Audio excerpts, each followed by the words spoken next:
Hello and welcome back, everyone, to Rocket Rabbit Commentaries run through the Heart of the Swarm campaign in StarCraft 2. And in this episode, we have successfully started the Heart of the Swarm campaign, and we'll be going on to the second mission, the first no-build mission, where we get to use, well, Kerrigan as a hero unit.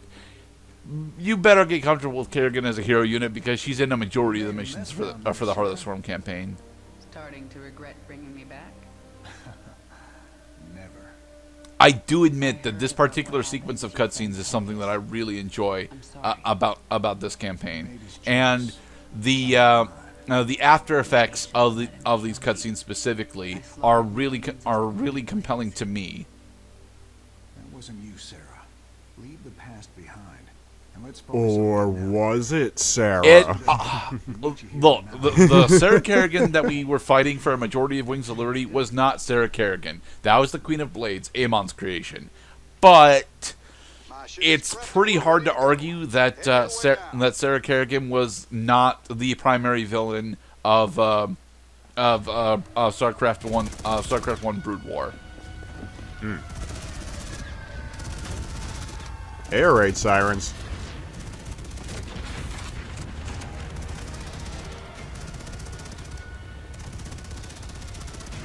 Drop pods. Warning.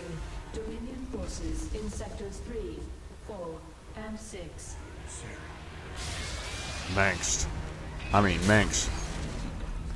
It's come to finish the job. Well, it's not Minx that's here, it's Nova. Hi, Nova. Begin your sweep. Find Kerrigan. Don't feel too bad if you don't remember who Nova is, Mr. Cloud. She was in effectively 1.5 missions during the Wings of Liberty campaign. If you recall, we had a choice during the Wings of Liberty campaign to join up with either Nova or Tosh. Yep. And we chose to join up with Tosh. That is going to have a change of dialogue sequence at the end of this mission. Really? Yes. It is the one and only time. Well, no. There are 2 times where your choices in the Wings of Liberty campaign affect dialogue. Affect a dialogue tree in Heart of the Swarm. Huh. I don't think I've ever heard of a game doing that before. You should. I mean, I'm pretty sure Fallout New Vegas does it. And it was the whole big thing about Mass Effect 1 going into Mass Effect 2 that they just decided to drop for Mass Effect 3.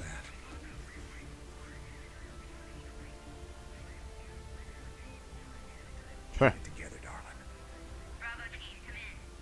Right there, Bravo. All units to Sector 6. Go, go, Like go. Chris and Jill Valentine. We gotta go. They also feel things when they look in each other's eyes. Yeah. Been a long time. Like riding a bike.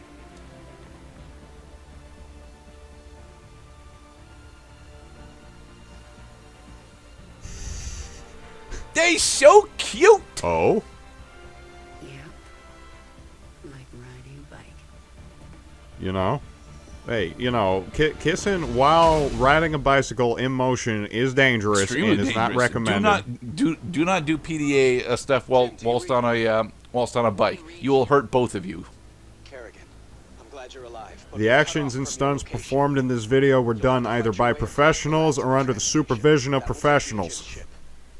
Roger. As such, should not attempt to recreate or reenact any of these stunts or activities. This is Kerrigan. Okay, so back in the saddle. Yes, I have to apologize for the fact that our parts are longer for this part. In this part, specifically because Heart of the Swarm has got a lot more narrative going around for its missions, and it's a bit more difficult to cut around. Yeah, it's the thing with StarCraft is what the game considers to be. We seem to have a schism of philosophies. The game and our channel. What is the correct amount of time to show continuity in sequence in minutes in a row? So this game says that between 20 and 30 minutes is about what you want to play. What Rocket Rabbit Commentaries tries to do is try to squeeze as much of this as possible without breaking continuity to pieces. Those Marines are clustered pretty tight. I should be able to Thank you, handle the StarCraft. crushing grip. Alright, so we've been introduced to two of Kerrigan's spells. She's got the Kinetic Blast, which is the most overpowered spell in the entire fucking game, and Crushing Grip, which is an okay crowd control. The reason why Kinetic Blast is so fucking amazing is because it's really cheap. It does a fuckload of damage, and it recharges like once every. It's between 7 and 10 seconds. I gotcha. Work to be done. Mm. On the same page. I'll be having my Kerrigan with Kinetic Blast for the entire campaign because it's just that goddamn good. So, what is Sarah Kerrigan in this game with respect to Sarah Kerrigan in StarCraft 1? To be we also perfectly got to play honest, as? Sarah Kerrigan in StarCraft 1, the first time you get to play as her, played a lot like this. She was a ghost, and she had cloak. She didn't have Crushing Grip or Kinetic Blast, although she technically had the ability to unlock those abilities. It's just that her getting her psionic potential enhanced by her Zerg conditioning has given her additional abilities from it. But yeah, she was a ghost in StarCraft 1, and then when she got taken by the Overmind during the end of the StarCraft 1 Terran campaign, she got. I know that she got the Queen's Ensnare ability, and she kept her Ghost Cloak, and then after one of the missions, she got the Psystorm ability. Psystorm has technically been replaced with Crushing Grip, although Psystorm was also technically a CC ability, as it was a relatively high damage area of effect spell. Kerrigan, my forces have taken control of the security hub. We're putting this facility on lockdown. Make this easy on everyone and surrender now. No.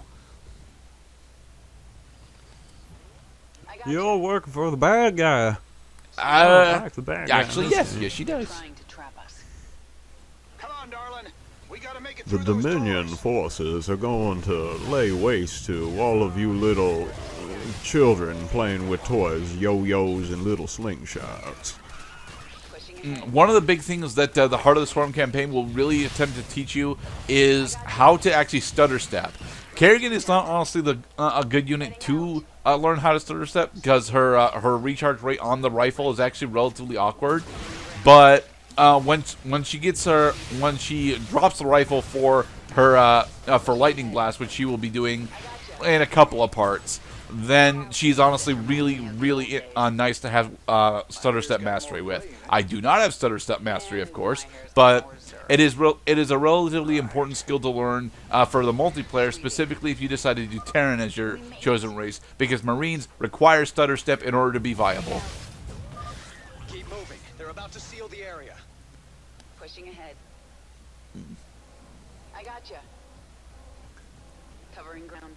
You don't honestly need to worry about the lockdown timer on top of the screen, to be perfectly honest. An Ultralisk. Let's see how it likes a kinetic blast.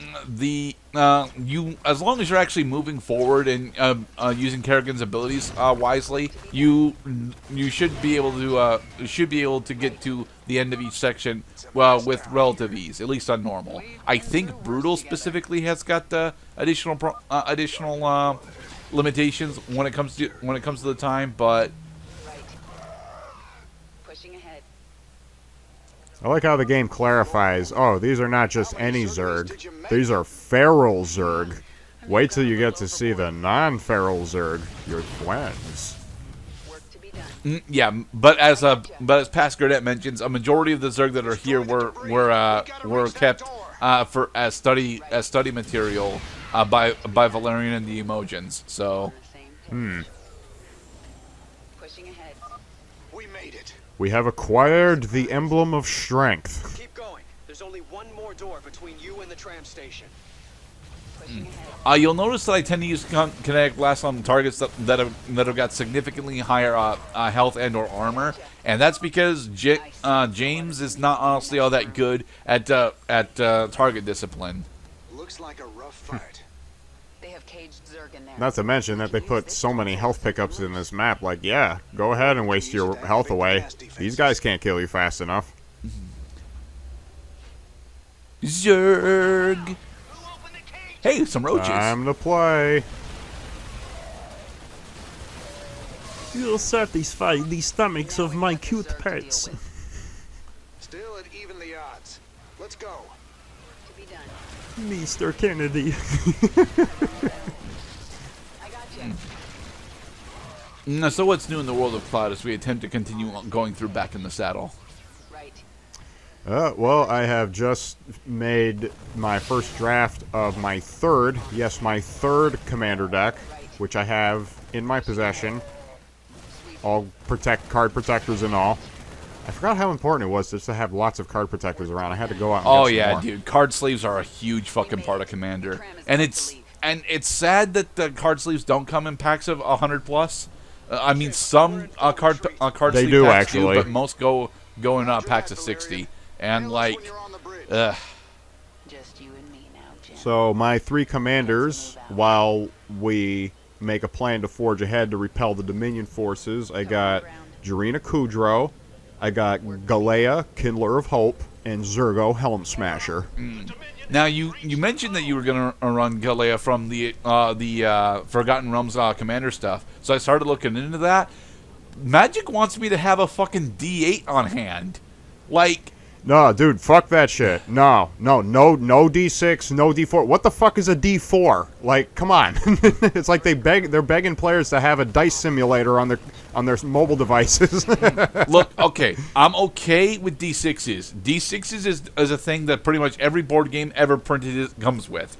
The thing is, Magic requiring D4 and D8 is a bit of an issue. D20 is also not one that I'm actually okay with, because a majority of people that are playing Magic competitively use spin down life dice. So that is a D20. I still think, fuck dice rolling, alright? Dice rolling started in the funny sets. It belongs in the funny sets, and it will die in the funny sets. I actually like the additional dice rolling mechanics that we have, because they're not usually all that game changing when even on a critical success. Well, okay. Well, I mean, while the Dominion forces are landing on this trolley along, and we're going through a tunnel, which dramatically only takes the length of time it takes for us to take out all the spawning enemies, let me just say that I understand that Magic the Gathering is already a luck-based game, because we're drawing cards from a shuffled deck, but when you combine that with the randomization of a dice roll, which will always have a different result, and there's nothing a human agency can do about it, that I have issue with.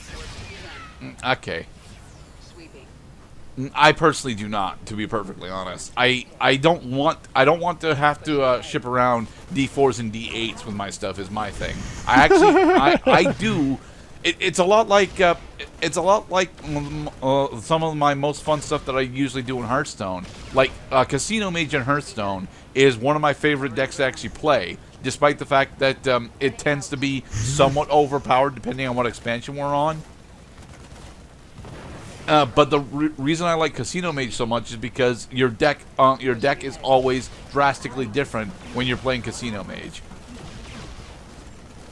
So, in my Aura of Courage pre-built commander deck with Galea, Kindler of Hope, for instance, there are a total of 6 cards in the deck, in a 100-card deck, that use dice roll mechanics. I had removed each of those 6 cards and replaced them with substitutes. Aw, but Bag of Tricks is cool. I don't like that it has a D8 on it, but Bag of Tricks is cool. I'm also still on the fence of whether I want to run Asceticism, but Asceticism is a very powerful card. I have lost to players who use it, and I'm just not really sure if that's the way I want to go about things. Okay. The Forgotten Realms, the commander set, also has got a bunch of really powerful equipment in that deck, specifically Belt of Giant Strength. God. Belt of Giant Strength. I got the Belt of Giant Strength. Looks like it would be fucking bonkers. The thing is, the commander, the cards that were exclusive for this commander set are thankfully not allowed in a modern and Pioneer. I want them to be, because I would love to play with Belt of Giant Strength, but play commander. But then I'm only allowed to have it on one, and that's not very consistent. Yeah, that's not the point. You gotta put the belt around your pants. You gotta put your pants on your commander. and let everybody know who wears the pants around here. It's not usually me. I suck at Magic the Gathering, so. Yeah, me too. Pushing ahead. Right. Sweeping. All right, we are nearing the final third. We are nearing the final third of this campaign where we have to go fight a mini boss. Are you all right, Sarah? Whoosh! Behold the Archangel. This is the only time in this Oh, good, campaign the or in shuttle bears StarCraft 2 in its good. entirety that we will be seeing this particular enemy. He is a steroided Thor that has additional pilot modes taken from the Vikings. Damn it, James! That wasn't what you were supposed to do. Damn it. Sarah, I'll find another Damn way it. to you. No, I you was too won't. slow. This is the only bridge out. Or I'll kill this thing without you. All by myself. So, what you want to do in order to take down the Archangel, is stutter step your individual rifle shots, and use kinetic blast whenever it's up. You can restore your energy by using either of the two respawning restoratives that show up on the west and east portions of the platform. And as long as you're actually paying attention to the telegraphs, you should never take damage from the Archangel. In fact, the second achievement for the Archangel fight is to not take damage from, God damn it, any of the telegraphed attacks. Jesus Christ. The whole Can you reason make why it we over took here, damage there is Sonic? because when he landed, he hit us with a stun, and I wasn't in the right position to avoid the missile barrage while I was stunned. It was not nice. I mean, the of battle's almost over. Just all right, now move. Oh, this is a great tutorial on how to. This how is to, a great coordinate tutorial your for the hero mini unit. bosses. Shame that this is one of the only mini bosses in the entire game. Like Wings of Liberty has got two mini bosses that I can think of. Heart of the Swarm has got this mini boss, and I don't think it's got another one, to be perfectly honest. And then a Legacy of the Void. No. Heart of the Swarm technically has a gauntlet of mini bosses towards the end of the campaign, but towards the middle of the campaign that we'll be doing much later. But I don't dead, think Legacy sucker. of the Void technically has any mini bosses aside from a couple of towers, and I don't really count those because you can accidentally perfect those with your DTs. So. I think another wave is incoming. Sarah, But Jim can't get across the bridge Because the bridge he is blown can't up. get to your location. Go on without him. Surely this will not end in tragedy. Raynor, Kerrigan, I'm on the Hyperion. We're setting course for the rendezvous. What is your status? Kerrigan is taking my dropship. I need extraction. I understand, and I'm sending a team for you. Thanks, Valerian. Do not screw this up, Valerian. Kerrigan, I'll see you at the Well, rendezvous. excuse me. Listen to you sooner. It's too late for apologies, Valerian. Jim, I'll take your ship. But if you get You yourself share the killed, last name you're in of huge my trouble. greatest enemy. You Yes. better watch your ass.